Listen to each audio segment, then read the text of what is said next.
Hello everyone, welcome back to this channel. तो guys, last video के अंदर हमने मांग की कीमत लोच की श्रेणियों के बारे में अच्छे से डिस्कस किया था और आज हम जानेंगे कि मांग की कीमत लोच किसे कहते हैं और एग्जाम के अंदर यदि मांग की कीमत लोच ज्ञात करने का प्रैक्टिकल क्वेश्चन आ जाए तो उसे हम कैसे सोल्व करेंगे। आज हम इस टॉपिक पर डिस्कस करने वाले हैं। तो आइए देखते हैं सबसे पहले मांग की कीमत लोच किसे कहते हैं। तो देखो, हम ये जानते हैं कि वस्तु की कीमत में कमी होने पर वस्तु की मांग बढ़ जाती है और कीमत बढ़ने पर मांग कम हो जाती है। ये हमें मांग का नियम बताता है।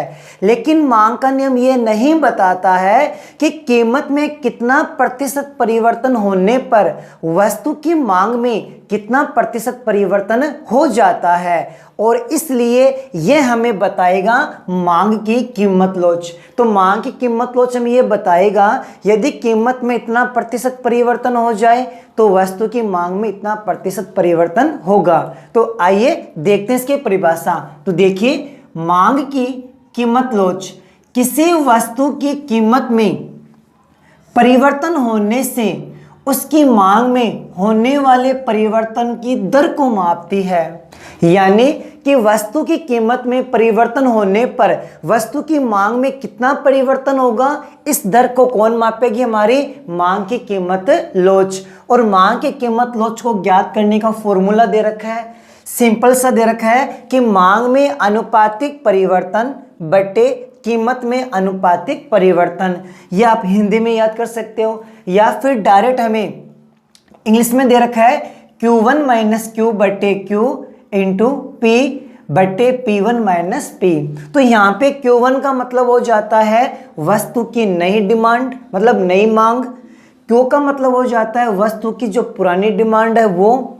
P का मतलब होता है पुरानी कीमत और P1 का मतलब होता है नई कीमत। यानी नई मांग में से पुरानी मांग घटा देंगे और डिवाइड करेंगे हम पुरानी मांग का, गुणा P का मतलब है पुरानी कीमत बटे P1 का मतलब है नई कीमत में से पुरानी कीमत को हम लेस करेंगे। तो यह हमारा हो जाता है मांग की कीमत लोच की परिभाषा और इसे ज्ञात करने का फॉर्मूला। चलो अब हम देखते हैं कि एग्जाम के अंदर इस क्वेश्चन का प्रैक्टिकल क्वेश्चन कैसे आता है। तो देखिए, वस्तु की कीमत 10 रुपये होने पर वस्तु की मांग कितनी दे रखी है हमारे पास? 100 इकाई।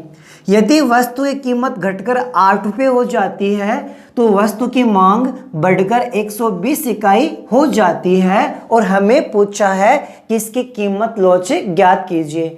तो हमें कैसे सोल्व करना है?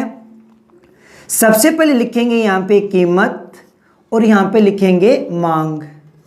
तो सबसे पहले जो पुरानी कीमत है वो लिखेंगे, यहाँ पे लिखेंगे पुरानी मांग।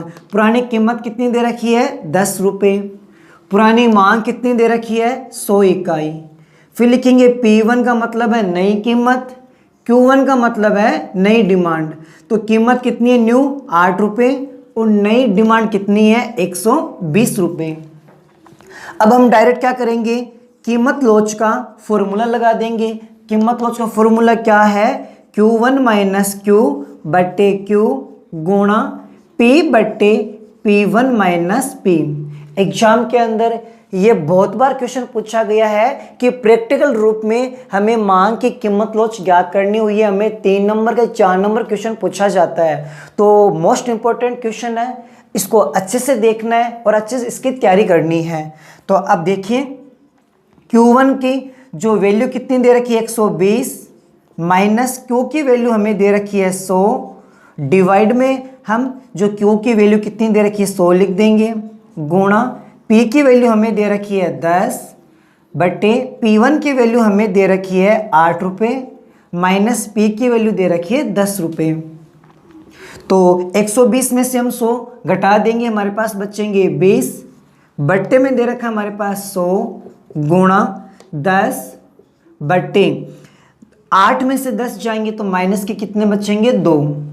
1 0 से 1 0, 1 0 से 1 0, हमारे पास क्या बच गया? ऊपर बच गया 2 और बट्टे में बच गया 2 माइनस के, भाग देंगे, हमारे पास क्या आएगा -1। तो हमारे पास जो मांग की कीमत लोच क्या आती है 1 आती है।